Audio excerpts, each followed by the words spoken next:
de réponse aux appels. Heure et date non réglée. Vous avez aucun message. Donc, bon matin, pour faire suite aux vidéos de ce matin, je pense que c'est la 6e vidéo que je fais ce matin très rapidement parce que j'ai beaucoup de choses à faire, entre autres à l'université. Donc, il y a un plan, j'ai parlé je dois affirmer 2 sujets dont j'ai fait mention ce matin. Donc, à qui revient la responsabilité et de quelle façon doit-on déterminer, prendre la décision de faire un appel pour faire hospitaliser, faire soigner un membre de la famille qui est malade. Donc, on dit, il sera pas content parce qu'il y a peut-être ses raisons aussi, puis il y a peut-être raison aussi. Il sera peut-être pas content.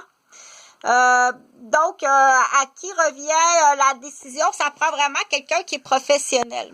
Puis dans les professionnels, il faut pas que ça soit de jeunes professionnels qui peuvent tout simplement aussi avoir été de la mauvaise information au niveau académique.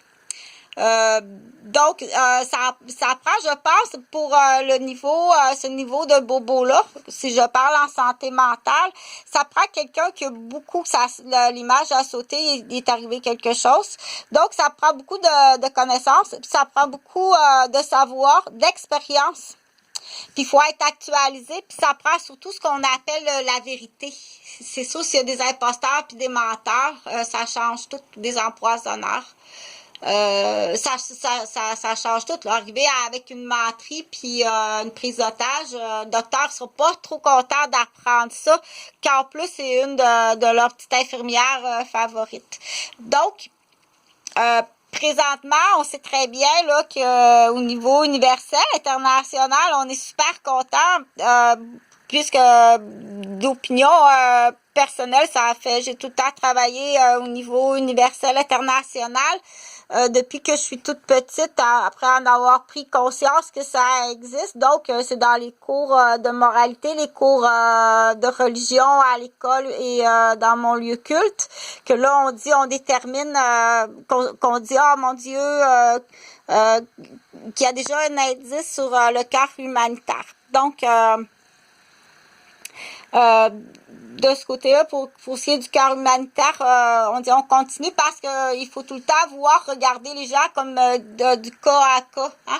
Chaque individu est individuel, c'est du cas à cas. C'est pas un ensemble, dire moi cette gang-là, je suis pas capable ou oublie pas que quand il faut faire attention quand on a une opinion, si quelqu'un nous demande une opinion ou tu as un travail à faire à l'école d'une vue globale, ton opinion d'une vue globale sur la qualité de l'air présentement. Donc, c'est une opinion de ta vue globale à partir d'une recherche. Mais là, si on y va secteur par secteur, tu dis, ouais, mais Montréal, c'est différent qu'à Québec, puis c'est différent qu'à Rivière, d'une rivière à l'autre ou d'un secteur à l'autre. Mais dans une vue globale, dans ton travail à l'école, tu arrives à une conclusion. Sauf que quand on arrive rivière par rivière, c'est du cas à cas. C'est là que tu dois nommer le nom de la rivière, puis tu dois nommer l'adresse, puis le numéro d'assurance sociale, c'est du cas à traiter. Il faut pas se perdre dans ça, puis il faut pas qu'il y ait d'influence, des gens qui t'influencent de ce côté-là. Donc ça, il faut le répéter. C'est pas un travail d'école ou une opinion d'une recherche qu'on t'a demandé, une opinion globale à partir d'une recherche. Surtout quand quelqu'un travaille dans ce domaine-là, c'est juste ça qu'il fait. Des boulettes de recherche globale.